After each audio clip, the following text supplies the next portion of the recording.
Hello students, welcome to the channel.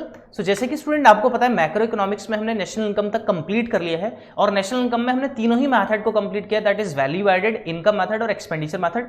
और उससे related हमने क्वेश्चंस भी किए थे और हमने एक क्वेश्चन ऐसा भी किया था जहां पर तीनों मेथड से हमने देखा था कि आंसर सेम निकल कर आता है। तो हम अपने नेक्स्ट यूनिट पर आते हैं, that is money and banking. अब मनी एंड बैंकिंग एक हमारा एक अलग यूनिट है। तो अगर हम बात करें जहां तक मनी की, तो मनी जो हमारे पुराना सिलेबस था आज से 2-3 साल पहले, तो उसमें सिलेबस थोड़ा ज्यादा था, लेकिन अब जो है करंट सिनेरियो में हमारा सिलेबस थोड़ा सा कम है। लेकिन हम सारे ही पॉइंट्स को, सारी ही चीजों को आज की इस वीडियो में डिस्कस करने वाले हैं। तो आज हम डिस्कस करेंगे पूरा मनी चैप्टर के बारे में कि मनी होता क्या है। ओके, मनी से पहले कौन सा सिस्टम था, दैट इज बार्टर सिस्टम। ये सारी चीजें हम जानेंगे। ओके, तो सबसे पहले बिफोर स्टार्टिंग मनी हमें क्या करना पड़ेगा, हमें जानना पड़ेगा कहां पर, क्या समझना पड़ेगा, बार्टर सिस्टम। तो बार्टर सिस्टम क्या होता है, क्या उसकी डिसएडवांटेजेस थी, क्यों उसको रिमूव करके हमें मनी का कॉन्सेप्ट लाना पड़ा, ये सारी बातें अभी हम सीखेंगे। सो स्टूडेंट देखिए, हम चलते हैं अपने चैप्टर पर, दैट इज मनी। तो मनी से पहले हमारे पास एक सिस्टम था, दैट इज बार्टर सिस्टम। तो बार्टर सिस्टम का मतलब क्या था, जब हम गुड्स के बदले क्या करते थे, एक्सचेंज करते थे। ठीक है, देयर वाज अ लैक, वहां पर एक कमी थी कि हम सर्विसेज के बदले एक्सचेंज नहीं कर पाते थे। तो जब गुड्स के बदले गुड्स को एक्सचेंज कर रहे हैं, तो इसका मतलब कमोडिटी से हम कमोडिटी को क्या कर रहे हैं, एक्सचेंज करें। तो गुड्स को कमोडिटी भी बोलते हैं, इसलिए उसका नाम पड़ा commodity to commodity economy. Okay, so it is a system where exchange of goods for goods takes place without the use of money.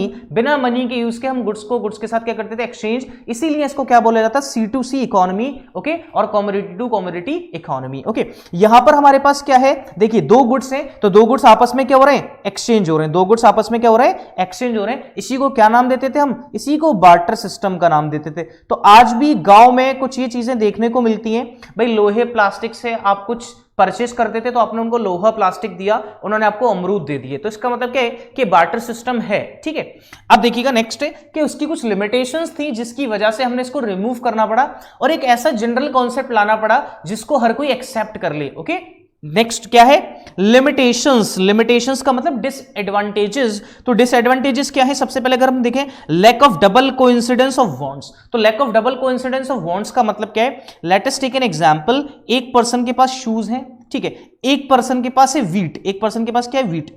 इस शूज वाले को वीट अगर चाहिए और वीट वाले को जब शूज चाहिए, तभी इन दोनों के बीच में क्या हो सकता है, एक्सचेंज हो सकता है। अब सपोज करिए अगर वीट वाले को क्या चाहिए, राइस, वीट वाले को क्या चाहिए, राइस, तो इन दोनों के बीच में गुड्स एक्सचेंज नहीं हो सकते।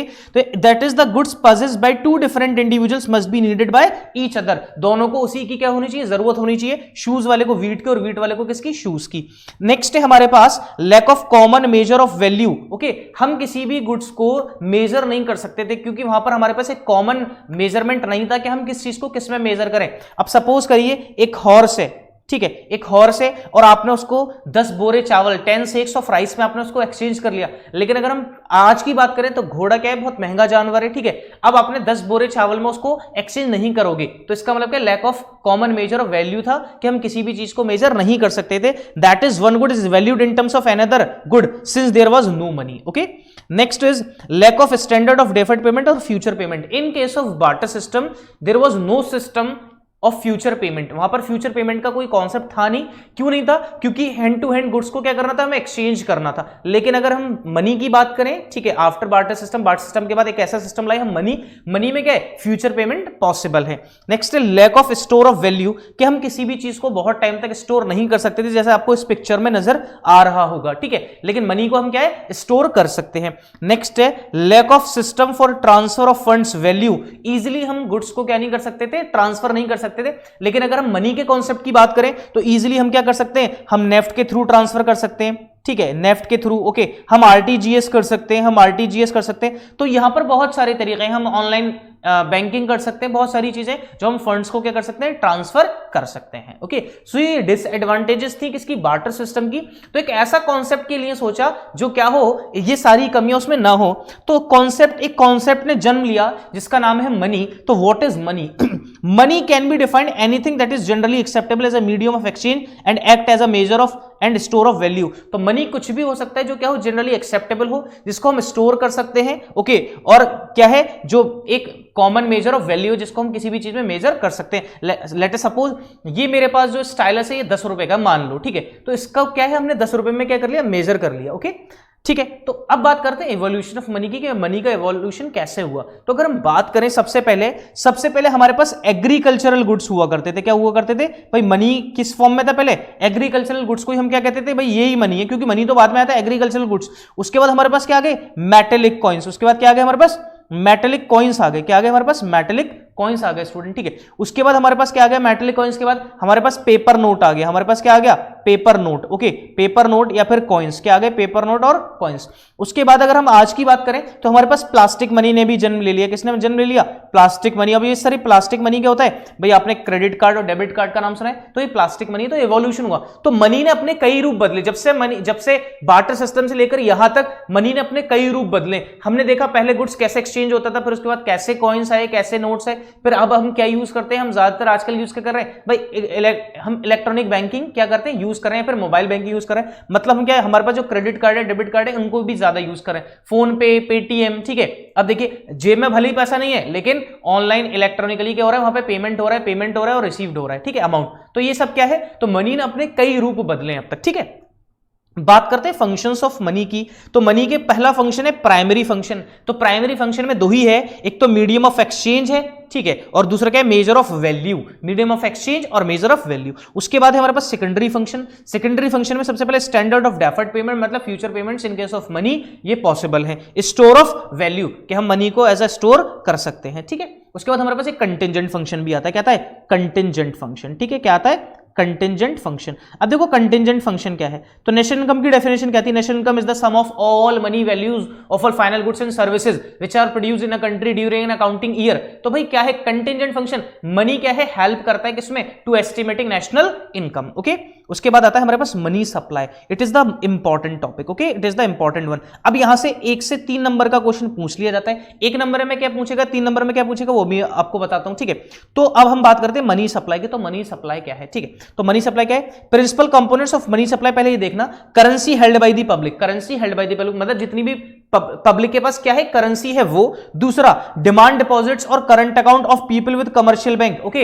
यहां पर किसकी बात कर रहे हैं हम? ना तो हम यहां पर सेविंग अकाउंट की बात कर रहे हैं, ठीक है, ना तो हमने यहां पे सेविंग अकाउंट की बात करी है, यहां ना हमने फिक्स डिपॉजिट अकाउंट की बात करी है। यहां सिर्फ हम किसकी बात करें? करंट अकाउंट की बात करें, ओके। किसकी बात करें? Current account. तो जो करंट अकाउंट पब्लिक ने किसके साथ ओपन कर रखा है? अपना कमर्शियल बैंक में। तीसरा है other deposit with RBI, okay. आम जनता, आम लोग तो कर नहीं सकते आरबीआई में डिपॉजिट, लेकिन कौन कर सकते हैं? Financial institutions. कौन कर सकते हैं? Financial institutions. अगर फाइनेंशियल इंस्टीट्यूशन ने अपना करंट अकाउंट किसके साथ खोल रखा है? आरबीआई के साथ। तो वो सब किसमें डील किया जाएगा? वो किसके कंपोनेंट्स हैं? वो कंपोनेंट्स हैं किसके? मनी सप्लाई के, ठीक है। तो मनी सप्लाई क्या है भाई? मनी सप्लाई के अंदर 3 ही चीजें आएंगी, करेंसी हेल्ड विद पब्लिक, जो करेंसी किसके पास है? पब्लिक के पास है। दूसरा, करंट अकाउंट और डिमांड डिपॉजिट्स, जो पब्लिक के किसके पास है? कमर्शियल बैंक के पास। या फिर अदर डिपॉजिट्स विद आरबीआई, अगर किसी भी फाइनेंशियल इंस्टीट्यूशंस ने अगर कोई भी अपना करंट अकाउंट ओपन करा रखा है, कहां पर? आरबीआई में। तो ये सब किसमें आएंगे? मनी सप्लाई के अंदर। तो याद रखना, money supply is a stock concept. Money supply कौन सा कॉन्सेप्ट है? स्टॉक। 1 नंबर में यही पूछ लेता है मल्टीपल चॉइस क्वेश्चंस में कि मनी सप्लाई क्या है? स्टॉक और फ्लो, ओके। आपने जो हमने पढ़ा था चैप्टर नंबर 1, तो उसमें क्या देखा था? स्टॉक एंड फ्लो का डिफरेंस। तो स्टॉक क्या होता है? Stock it can be measured at a particular point of time. तो पॉइंट ऑफ टाइम का मतलब क्या है? अगर मैं आपसे कहूं कि अभी 10:15 हो रहे हैं एएम, 10:15 एएम पर कितना मनी है, कितना मनी सप्लाई है, तो इसका मतलब क्या है? वो कौन सा कॉन्सेप्ट हो गया? वो स्टॉक कॉन्सेप्ट होगा। कौन सा कॉन्सेप्ट हो गया? वो स्टॉक कॉन्सेप्ट। क्लियर है, ठीक है। तो देखिएगा, यहां पर समझ लेते हैं हम, ओके। तो यहां पर देखिएगा, मनी इज एनीथिंग, ये बता दिया। मनी सप्लाई, तो मनी सप्लाई क्या है? देखिए, the money supply of money means total stock, means total stock of all forms of money, that is paper money, coins and demand deposits of banks which are held by the public at any particular point of time। क्या किसी भी particular point of time में, तो जो चीज particular point of time है तो उस कॉन्सेप्ट को हम क्या नाम देते हैं? उसको स्टॉक का। तो particular point of time ये आपको क्या है? देखो particular point of time, जैसे मैंने आपसे कहा कि 10:15 पे कितना मनी है, ठीक है, मनी सप्लाई, तो इसका मतलब क्या है? वो कौन सा कॉन्सेप्ट है? That is stock concept. Clear, okay. Next है हमारे पास मनी सप्लाई, ठीक है। अब देखिए मनी सप्लाई में क्या है? M1, M2, M3 and M4। अगर मैं आपको बताऊं तो जनरली इस पे क्वेश्चंस सिर्फ 1 नंबर का पूछा जाता है। देखो क्या क्वेश्चन पूछ सकते हैं? M1, तो M1 को हम बोलते हैं high liquid, highly liquid. M1 कौन सी मनी है? It is the highly liquid. क्या है ये हाईली लिक्विड है, ठीक है। M4 क्या है? It is the least liquid. ये क्या है? ये लीस्ट लिक्विड है, ठीक है, ये लीस्ट लिक्विड है, okay. M3 and M4 are broader concept. M3 and M4 कौन से कॉन्सेप्ट है? Broader concept. और M1 एंड M2 कौन से कॉन्सेप्ट है? ये दोनों क्या है? नैरो कॉन्सेप्ट है। कौन से कॉन्सेप्ट है? ये नैरो कॉन्सेप्ट है। ये दोनों ब्रॉडर कॉन्सेप्ट है और ये दोनों क्या है? नैरो कॉन्सेप्ट है। ठीक है, क्लियर? ओके, अब M1 क्या होता है? देखो M1 में क्या आता है, तो M1 में देखो हमने क्या देखा, करेंसी हेल्ड विद पब्लिक, ठीक है, demand deposits with commercial bank plus other deposits with RBI. तो इसका मतलब M1 के अंदर 3 कंपोनेंट्स आते हैं। वो पैसा जो क्या है, जनता का कहां पर है? बैंक में, जो जनता के पास है, और वो पैसा जो जनता के कहां पर है? कॉमर्शियल बैंक के साथ, लेकिन कौन से अकाउंट में? करंट अकाउंट में। और कौन सा? फाइनेंशियल इंस्टीट्यूशंस का पैसा कहां पर रखा हुआ है? आरबीआई में। तो ये सब चीजें किसमें कवर होती है? M1 के अंदर। किसमें? M1। तो M1 is equals to currency held with public, demand deposit with commercial bank और other deposit with RBI. Okay, उसके बाद देखिएगा M2। What is M2? M2 क्या है? M1 तो है plus savings of the people with post office. आपने देखा होगा पोस्ट ऑफिस में भी पैसा सेव होता है, तो M1 plus post office. Okay, फिर M3 क्या है? M3 is equals to M1 plus net time deposits. क्या है? Net time deposit with commercial bank, net time deposits with commercial bank. M4 M3 plus saving with post office other than NSC। NSC क्या होता है? National saving certificates. ठीक है, NSC national saving certificates. Okay, clear? अब आता है measurement of money supply. तो मैंने आपको बताया M1 is equals to C plus DD plus OD, currency with public, other deposit with commercial bank और demand other deposit with RBI, demand deposit with commercial bank. Okay, currency includes coins. क्या क्या include है currency के अंदर? Coins और paper notes. किसके पास है? Held by the public. भाई जितना भी पैसा किसके पास है? जितना भी पैसा किसके पास है? जो पब्लिक है, इनके पास क्या होता है? पैसा। तो पैसा किस फॉर्म में होता है? या तो कॉइन्स होंगे इनके पास, या फिर क्या होगा? पेपर नोट होंगे। क्या होंगे? पेपर नोट्स होंगे। क्लियर? उसके बाद है DD, डिमांड डिपॉजिट्स। तो demand deposits of the public people held by bank can be withdrawn by cheque. तो इसका मतलब यहां पे डिमांड डिपॉजिट्स का मतलब हम किसके बारे में बात करें? हम करंट अकाउंट के बारे में बात करें। किसके बारे में बात करें? करंट अकाउंट के बारे में यहां पर। ओके, नेक्स्ट है हमारे पास OD, अदर डिपॉजिट्स। तो other deposits held with RBI, deposits held with RBI of the financial institution. किसकी बात करें? फाइनेंशियल इंस्टीट्यूशन की, like industrial bank of India, IMF, ठीक है, world bank etcetera. Okay, clear? Tips की अगर हम बात करें यहां पर, तो टिप्स क्या है? M1 मोस्ट लिक्विड, ये मैंने क्लियर करा। M1 is the highly liquid और most liquid, okay, money. It is the narrow concept. कौन सा कॉन्सेप्ट है? Narrow concept. M4 is the least liquid and broader concept. कौन सा कॉन्सेप्ट है? ब्रॉडर कॉन्सेप्ट है। तो M1 और M2, M1 एंड M2 ये क्या है? ये नैरो हैं, और M3 और M4 क्या है? ये ब्रॉडर कॉन्सेप्ट है। ठीक है, इनके बारे में मैंने आपको बता दिया इनका क्या फॉर्मूला होगा। तो जनरली यही चीजें पूछी जाती हैं। एक नंबर में जैसे बताया कि मनी सप्लाई क्या है? मनी सप्लाई एक स्टॉक कॉन्सेप्ट है, वो फ्लो कॉन्सेप्ट नहीं है। तो ये था पूरा स्टूडेंट मनी चैप्टर के बारे में, जहां पर हमने डिस्कस करा सबसे पहली चीज what is barter system. Okay, क्या उसकी लिमिटेशंस थी, क्या उसकी डिसएडवांटेजेस थी, ये देखा।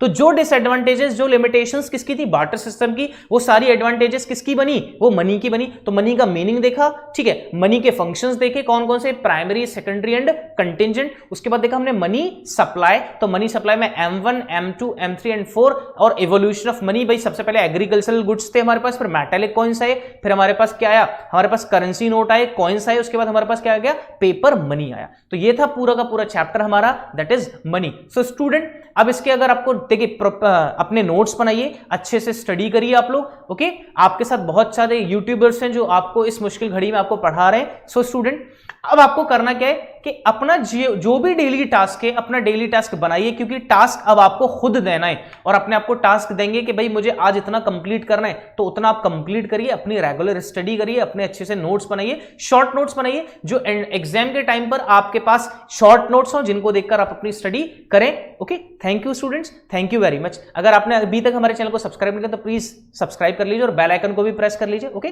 Thank you very much.